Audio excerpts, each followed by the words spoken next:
கண்ணு மொழி காக்காமுள்ள குருவ ரெண்டும் குருவ நெல்லா நீராந்த போல தினராத்திரி வேளை என் சொப்பன மாற வந்து வெளிச்சம் தார தலகாலு புரியலையே ஓம்பாச தெரியலையே மனசு ரக்க முளைச்சு பறக்குது யாத்தே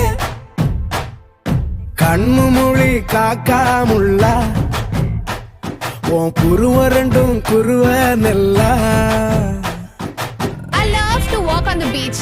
The best thing about beach is na I love the sunrises. நம்ம கிளைண்ட் ஒருத்தர் கன்னியாகுமரியில இருக்கிறாரு. He have a resort there. Sunrise, sunset, both at same place. நடுவுல திருவள்ளுவர் வேற இருப்பாப்ல.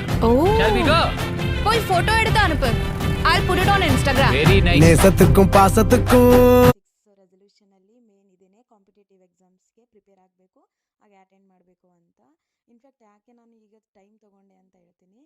ನನಗೇನು ಅಂದರೆ ಈ ಎಕ್ಸಾಮ್ಸ್ಗೆ ಏನೋ ಪ್ರಿಪೇರ್ ಆಗ್ತೀನಿ ಸರಿ, ಬಟ್ ಮುಂದೆ ನನಗೆ ಇದೇನಾದರೂ ಕ್ಲಿಕ್ ಆಗಿಲ್ಲ ಅಂದರೆ ಸುಮ್ಮನೆ ನಾನು ಟೈಮ್ ವೇಸ್ಟ್ ಮಾಡಿದಾಗುತ್ತೇನೋ ಅಂತ ಒಂದು. ಹಾಗೆಯೇ ನನಗೆ ಇನ್ನೊಂದು ಏನು ಅಂದರೆ ಇವಾಗ ಒಂದು 2 to 3 ಇಯರ್ಸ್ ನಾನು ಮನೇಲೇ ಇರಬೇಕಾಗತ್ತೆ ಮಕ್ಕಳಿರೋದ್ರಿಂದ. ಸೊ ಹಂಗಾಗಿ ನಾನು ಬೇರೆದಕ್ಕೆ ಏನಾದರೂ ಟ್ರೈ ಮಾಡ್ಬೋದೇನೋ ಅಂತ ಒಂದು ಸೆಕೆಂಡ್ ಥಾಟ್ ಬಂತು.